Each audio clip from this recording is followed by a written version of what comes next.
ఒకటే చెప్తా ఉన్నాను, ప్రాంతీయ తెలంగాణ ఆవిర్భావాన్ని, తెలంగాణ రాష్ట్ర ప్రయోజనాల్ని, తెలంగాణ రాష్ట్రాన్ని ఏ రోజు కూడా జనసేన అగౌరవపరచలేదు, గుండెల్లో పెట్టుకుంటుంది జనసేన. అలాగే ప్రాంతీయతను మేము గౌరవిస్తాం. అదే ప్రాంతీయత పేరుతోటి జాతీయవాదాన్ని బలహీనపరిస్తే జనసేన ఎప్పటికీ అంగీకరించదు. మేము దానికోసం కొట్లాడతాం, నిలబడతాం. ఇది మీరు ఇలా మాట్లాడితే రేపు పొద్దున ఎక్కడ దాకా పోతాయంటే,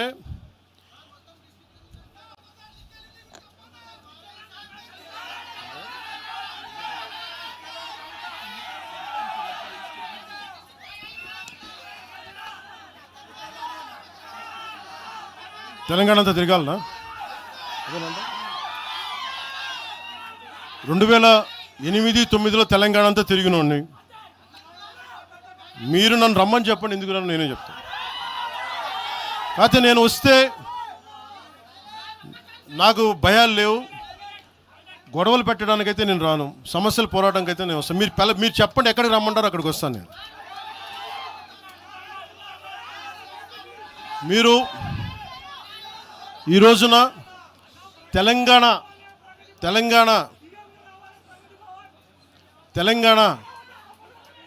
తెలంగాణకి సంబంధించి ఈ నాయకులు మాట్లాడే విధానంగా చూస్తే, ఆంధ్రప్రదేశ్లో ఉన్న తెలంగాణ ఐఏఎస్లు కానీ, ఐపీఎస్లు కానీ, ప్రజలు కానీ, తాడేపల్లిగూడెంలో ఈ మధ్యన తెలంగాణ డ్రైవర్లు పాపం ఇబ్బంది పడతా ఉంటే జనసేన ఎమ్మెల్యేనే కూర్చోబెట్టి అందరికీ ఆదుకున్నారు ఆయన. మీరు ఇలాంటి ప్రాంతీయతల మీద కనుక తీసుకొస్తే భారతదేశం సుస్థిరత చాలా దెబ్బతింటుంది. ప్రతిసారి మీరు ప్రాంతీయతలు తీసుకొని వీళ్ళు ఆంధ్ర వాళ్ళు, వీళ్ళు తెలంగాణ వాళ్ళు, వీళ్ళు మరాఠా వాళ్ళు, వీళ్ళు కూర్చోబెట్టి తమిళలో అంటే భారతదేశం అంతరంగిక భద్రత దెబ్బతింటుంది. మీరు ఇలాంటి మాటలు మాట్లాడితే భారతదేశం ఉగ్రవాదం కంటే కూడా ఇది చాలా డేంజరస్. కూర్చోబెట్టి ఎక్కడి దాకా మాట్లాడాలి ప్రాంతీయత గురించి చాలా చాలా జాగ్రత్తగా ఉండాలి. ఇలాగే మీరు కూర్చోబెట్టి మాట్లాడితే మటుకు ఆఫీసర్లు ఎవరు పనిచేయలేరు. ఇక్కడున్న జర్నలిస్టులు అడగండి, ఒక్కొక్కరు ఏ ప్రాంతాల నుంచి వచ్చారు, ఎంతమంది ఆంధ్ర వాళ్ళు, ఎంతమంది తెలుగు వాళ్ళు, ఎంతమంది పత్రికాధిపతులు ఆంధ్ర వాళ్ళు, ఎంతమంది పత్రికాధిపతులు తెలంగాణ వాళ్ళు, ఎంతమంది పత్రికాధిపతులు వేరే రాష్ట్రాల నుంచి వచ్చారు. మీరు మాట్లాడిన ఒకసారి. ఇలా మాట్లాడాలంటే ప్రతిదీ మాట్లాడతాం, కానీ ఎటు వెళ్తుంది దేశం? ఎంతకాలం భయపడతారు? ఎంతకాలం విచక్షణ, ఎంతకాలంతో విభజిస్తారు మీరు?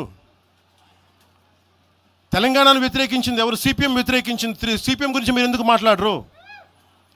ఎంఐఎం వ్యతిరేకించిన తెలంగాణ విభజన, వాళ్ళు ఎందుకు మాట్లాడరు? నోరు తెరవని జనసేన గురించి మీరు టార్గెట్ చేస్తారు. మేము భయపడతామన్నా? నేను పార్టీ పెట్టాను అంటే చచ్చిపోవడానికి సిద్ధపడే పార్టీ పెట్టాం. ఒక కాంగ్రెస్ నాయకుడు ఐ లవ్ పాకిస్తాన్ అని డిబేట్లో మాట్లాడే కాంగ్రెస్ నాయకుడు ఈరోజు మీడియా ముందుకు తీసుకొచ్చి పవన్ కళ్యాణ్ ప్రెస్ మీట్ పెడితే పీస్ అండ్ హార్మనీ దెబ్బతింటుందని కామెంట్ చేస్తూ ఉన్నారు.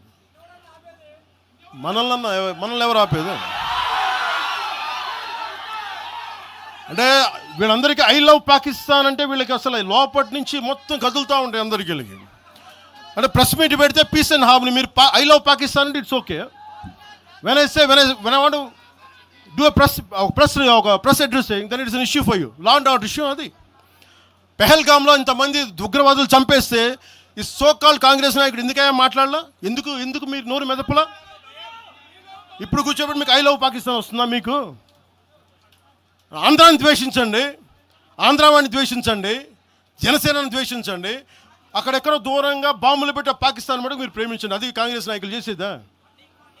ఎక్కడ మాట్లాడతారు? ఎక్కడ ఆపుతారు? ఇది విభజన స్టార్ట్ అయితే ఒకసారి మెంటల్గా స్టార్ట్ అయితే ఎక్కడ ఆగుద్ది? ఇది ఎట్టుపోద్ది? తిరిగి గడియల పాలన పట్టుకొస్తారా మళ్ళీ మీరు? తిరిగి దొర మీ కాలు ముక్తాను దొర అని చెప్పాలా? మళ్ళీ అలాంటి పాలన పట్టుకొస్తారా మీరు? ఒక్కసారి ఇక్కడ ఆంధ్ర పవన్ కళ్యాణ్ ఇవన్నీ జనసేనని కాదు, ఒకసారి భయపెట్టడం నాలాంటి వాడినే భయపెడితే, నాలాంటి తోటలోకి వస్తే ప్రతి ఒక్కరి ఇంటి లోపలికి దూరుతారు. ఇది అందుకు ఆపుతున్నా నేను, అందుకు ఆపుతున్నా. నా మీద దాడి చేస్తే నాకు భయాలు లేవు, కానీ పవన్ కళ్యాణ్ అనేవాడిని చూపించి ఇదే రాజశేఖర రెడ్డి గారు, ఇలాగే రెచ్చగొట్టారు. నేను పాలిటిక్స్కి వచ్చేవాడిని కాదు. నేను ఇదే వైఎస్ రాజశేఖర రెడ్డి గారు 2005లోనో 2006లోనో బాలు సినిమా అయిపోయిన తర్వాత నాకు అపెండిక్స్ ఆపరేషన్ జరుగుతూ ఉంటే ఓ హాస్పిటల్ ఆపరేషన్ చేసి నేను కూర్చొని ఉంటే ఒక ఉన్నతాధికారి వచ్చాడు, ఒక పోలీస్ అధికారి నా కాడికి, ఉమ్మడి ఆంధ్రప్రదేశ్లో సంబంధించిన ఒక పోలీస్ అధికారి. అప్పుడు చెప్పాడు, మీరు పాలిటిక్స్కి వస్తారా అంటే నేను ఎందుకు వస్తాను సార్ అన్న. మీ అన్నగారు వస్తారంటే లేదు సార్ నాకు తెలియదు అన్న. లేదు మీ మీద బద్నాం చేయడానికి ప్రయత్నం చేస్తున్నారు, మిమ్మల్ని మీ మీద ఏమో అటాకులు చేస్తారు. ఏం అటాక్ చేస్తారు? మీ మీద కేసులు పెడతారు, దేనికన్నా? ఒకవేళ మీరు రాజకీయాల్లోకి వస్తారేమో. అప్పుడు దాకా నేను నేను నమ్మలేదు. నేను అందరిలాగే సగటు మన మల్లికార్జున లాగా, చుంచుపేటలో మల్లికార్జునలాగా నేను అమాయకుని నమ్మా అలాంటి ఎందుకు చేస్తారని. కానీ 2 సంవత్సరాల తర్వాత చాలా పకడ్బందీగా ఆ అధికారి ఏం చెప్పాడు అదే చేశారు. ఈరోజు బెదిరించే వాళ్ళకి చెప్తా ఉన్నా, రాజశేఖర రెడ్డి గారి బతుకున్నప్పుడు తెరవని గొంతంతా, లెగవని గొంతంతా ఇప్పుడు లెగుస్తూ ఉంది. చెప్తున్నా, ఆ రోజు నేను గొంతు లేపాను, గుర్తుపెట్టుకోండి. చంపేస్తాం, రోడ్ల మీదకి వస్తే బెదిరిస్తాం అని చెప్పే నాయకుడు ఉన్నప్పుడు ఎదుర్కొన్నాం మేము. తుపాకీ ఇచ్చి వదిలేనంటే ప్రాణాలను వదిలేసి వచ్చాను రాజకీయాలను, గుర్తుపెట్టుకోండి.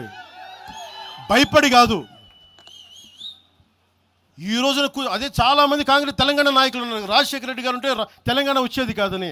అలాంటి తెలంగాణ కోసం, ప్రేమ కోసం మేము ఆ రోజు పోరాటం చేశాం. భీమరావు బాడ ఎవరిది? అక్కడ ఆంధ్ర వాళ్ళు ఉంటారు భీమరావు బాడలో. కాంగ్రెస్ పార్టీ భవన్, గాంధీ భవన్ పక్కన కూర్చొని ఎనెక్స్ చేస్తా, ఆక్యుపై చేస్తూ ఉంటే ఇంకెక్కడ స్థలం లేదా అని ఎందుకు మాట్లాడతాం అట్లా మాట? మీరు బెదిరిస్తూ ఉంటే బెదిరిపోతామా మేము?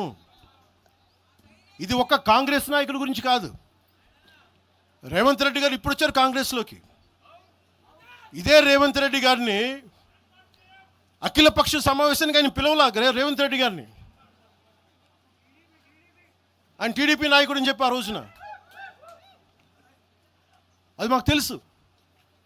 మరి ఆ రోజు కూర్చోబెట్టి ఆయన కూడా ఉన్నారు ఆ రోజున. ఎవరు ఎటు అవుతారు ఏం తెలుసు మనకి?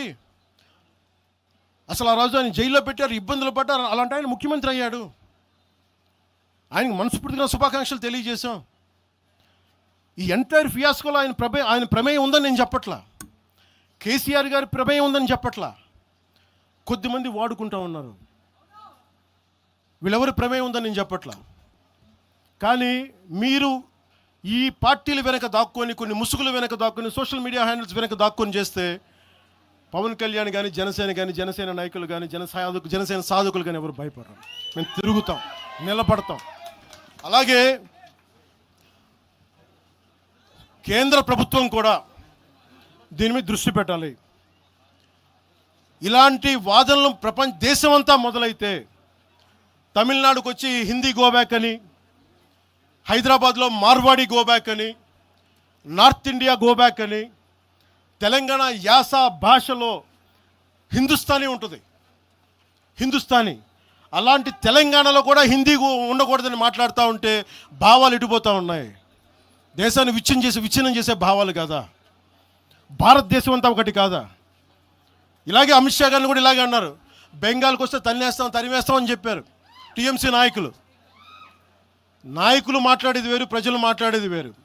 టీఎంసీ నాయకులు మాట్లాడితే ప్రజలు వాళ్ళని తగిలేశారు. రోజు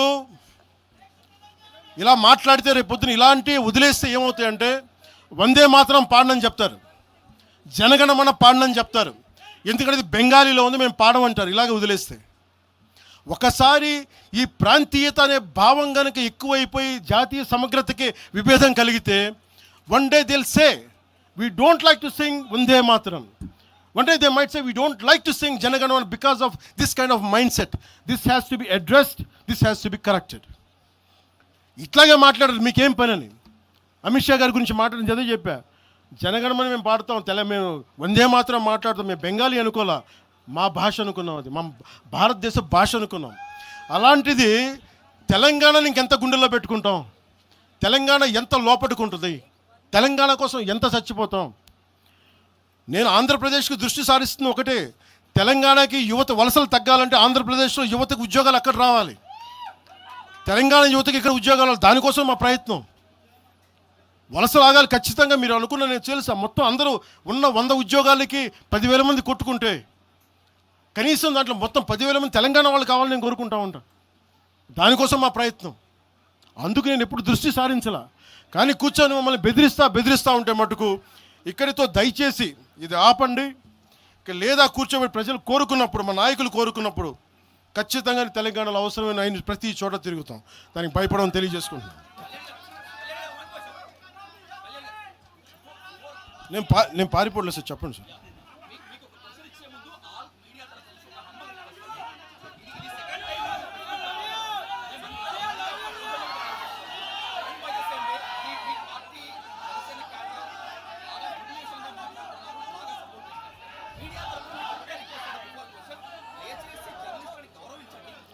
నేను ఇప్పుడే తెలియజేస్తాను.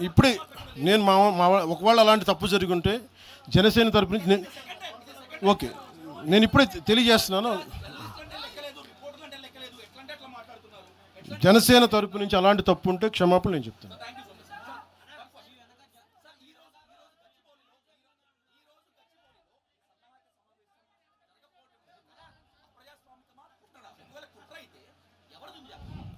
సార్, నేను ఆయన నాగేశ్వర గారి లాగా నేను కాన్స్పిరసీ థియరీలు చేయలేను సార్. సార్ మీరు వింటున్నారా? మీకు చెప్తాను. మీరు ఆగండి, ఆయన మాట్లాడండి.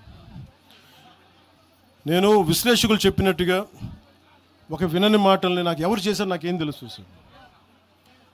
అది దాని వెనక కుట్రుందా?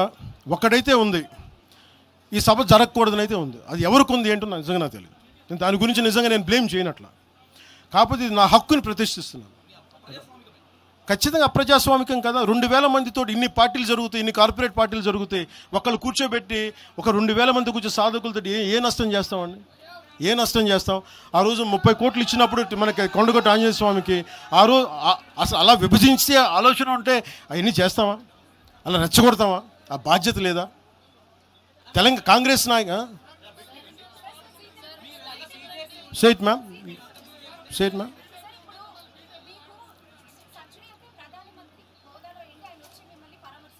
ఎవరమ్మా? ప్రధానమంత్రి గారు.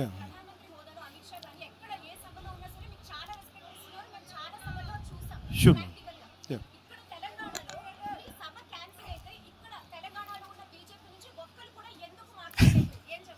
అది మీరు బీజేపీ నాయకులు అడగాలమ్మా. తెలంగాణ బీజేపీ నాయకులు నాకు తెలియదు.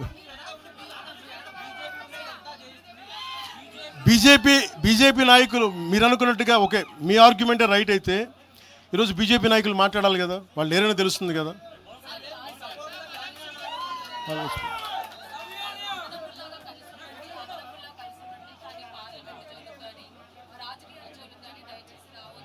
ఎవరంటారు?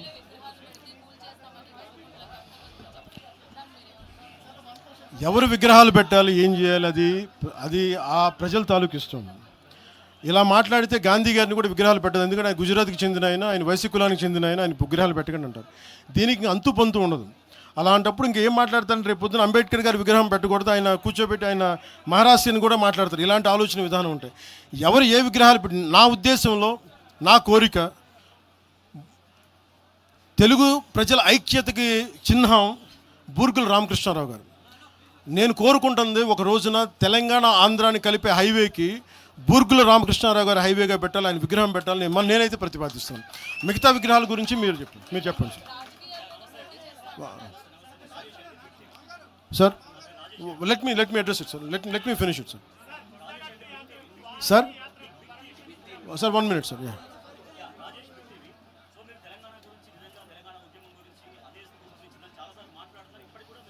అవును సార్. చెప్పండి.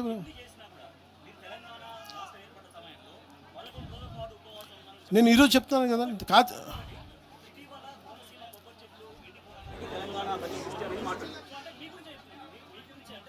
దాని సమాధానం నాకు అర్థమైంది. నేను సమాధానం చెప్పమంటారా?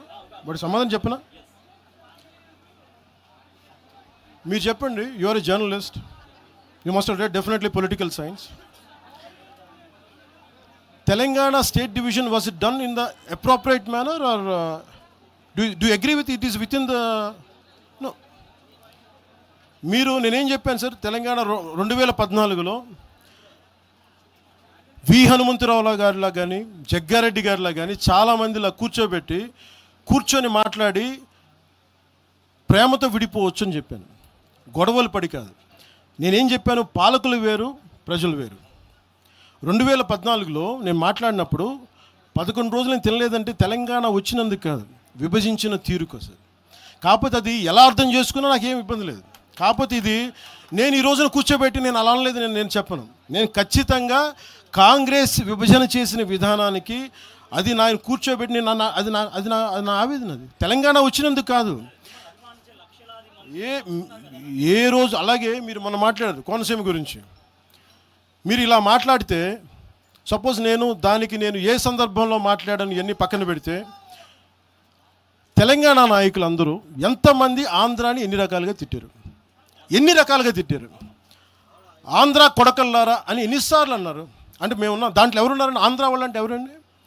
మాదిగలు లేరా? మాలలు లేరా? వైశ్యులు లేరా? రెడ్డి సామాజిక వర్గం లేదా? బీసీ వర్గాలు లేరా? గౌడలు లేరా? యాదవులు లేరా? అంటే అందరిని తిట్టినట్ట.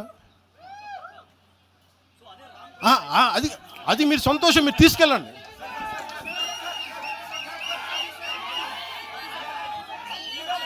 I'll give it.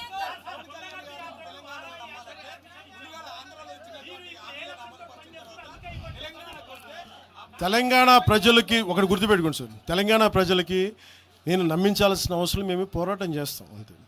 ఇక్కడ మేము ఆంధ్రాలో సీట్లు సంపాదించడానికి మేము దశాబ్దం పైగా కృషి చేసాం సార్. తెలంగాణలో ఈరోజు మేము సాధన మొదలుపెట్టాం, పని మొదలుపెట్టాం. వాళ్ళు నమ్మకం వచ్చే వరకు పనిచేస్తాం, అంతేగాని కూర్చొని మేము మభ్యపెట్టాం. మేము నిలబడతాం అంతే, పోరాటాలు చేస్తాం.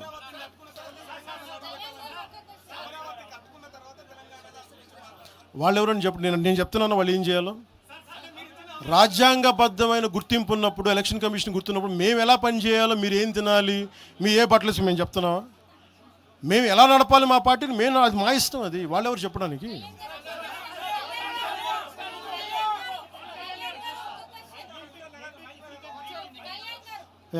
I'll give it separate.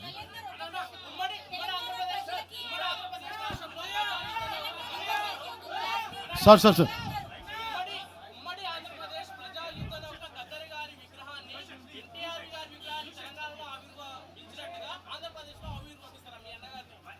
నాన్నది నేను ఆవిర్భిస్తాను ఖచ్చితంగా. నాకు ఇది ఎలా జరుగుతుందో నాకు తెలియదు, కానీ నేనైతే గద్దరన్న తాలూకు స్ఫూర్తి అది నేను తీసుకున్నా ప్రత్యేకంగా. నేను ఇలా కూర్చోబెట్టి మీకు భావోద్వేగంతో ఓట్ల కోసం నేను చేయట్లా. గద్దరన్నను ఎంత గుండెల్లో పెట్టుకోవాలో నాకు తెలుసు. అది మీకు తెలియజేస్తాను.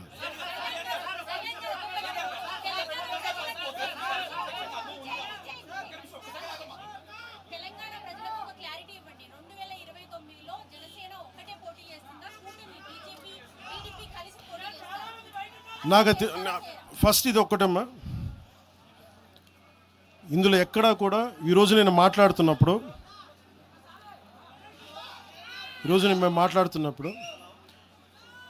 మొన్న బీజేపీ భారతీయ జనతా పార్టీ నాయకులు జీహెచ్ఎంసీ ఎన్నికల్లో మా వాళ్ళందరూ నామినేషన్ వేసిన తర్వాత కూడా నేను ఒక్క మాట మాట్లాడితే వెనక్కి తీసుకున్నాను. 29లో ఖచ్చితంగా జనసేన ఎన్నికల్లో పోటీ చేస్తుంది.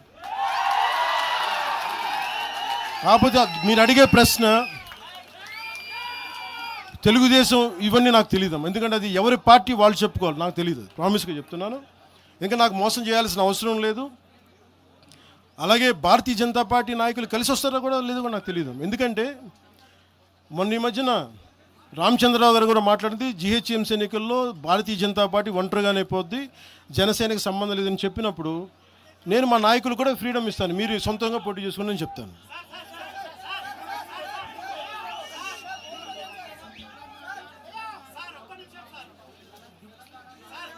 సార్ ఒకసారి దయచేసి ఒక సైలెన్స్ సార్.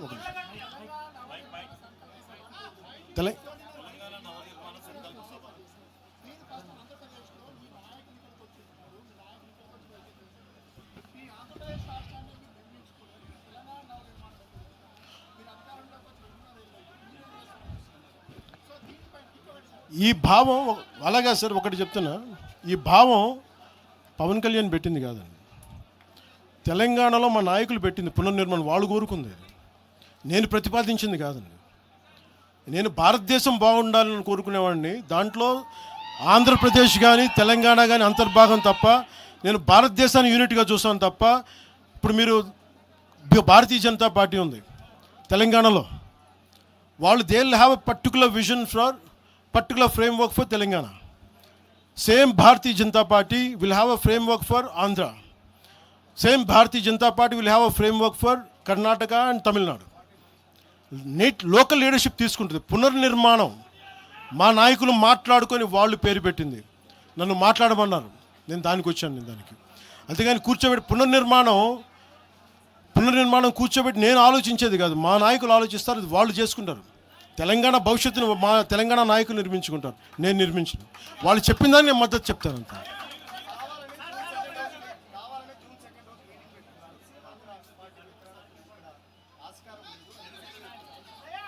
అప్పుడు మీరు భారతీయ జనతా పార్టీ ఏంటి, మీరు కూర్చోబెట్టి నార్త్ ఇండియన్ పార్టీ అంటారా? ఇప్పుడు ఇదే ఇలా మాట్లాడాలంటే మరి తెలంగాణ రాష్ట్ర సమితి నుంచి భారత రాష్ట్ర సమితి ఎందుకైందండి? అంటే ఒక భావం నాయకుడు లోపలికి వెళ్ళే కొద్దీ భారతదేశం తాలూకు ప్రాముఖ్యత తెలుస్తుంది. ఒకళ్ళు ఒక ప్రాంతానికి పరిమితం వాళ్ళు లేదు కదా. ఆ రోజు స్వాగతించాం కదా. నేనున్న మంగళగిరి పక్కనే గుంటూరులో బీఆర్ఎస్ కార్యాలయం ఉంటుంది. వాళ్ళకి ఏం చెప్తారు మీరు?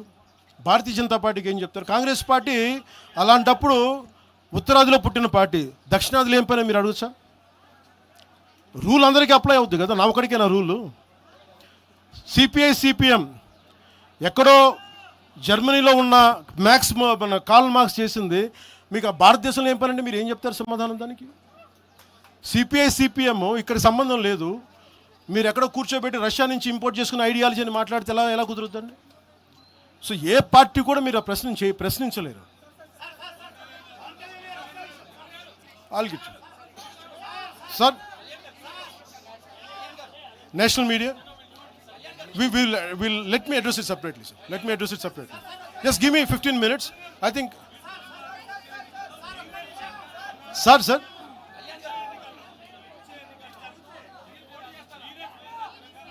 సార్, మీరు ఈ మాట అడుగుతున్నారు కాబట్టి నేను చెప్తున్నాను sir.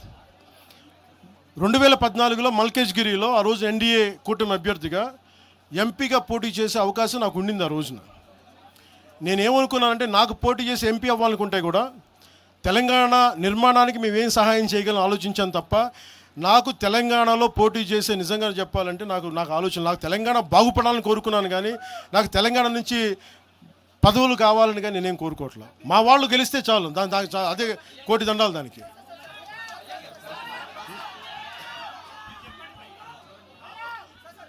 I'll take a last question, sir. I'll speak to you. చెప్పండి sir. Say it again.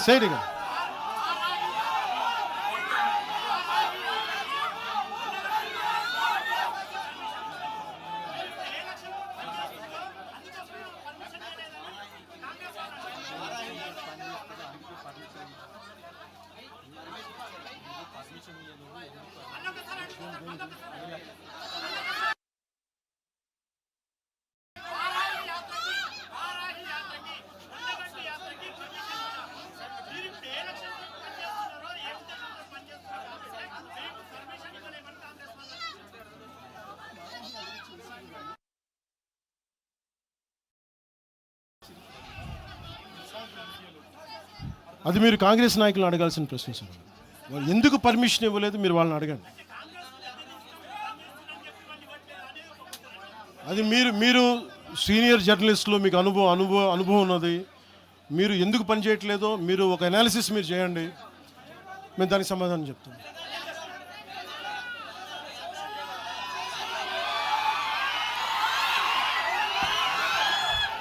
Last తీసుకో.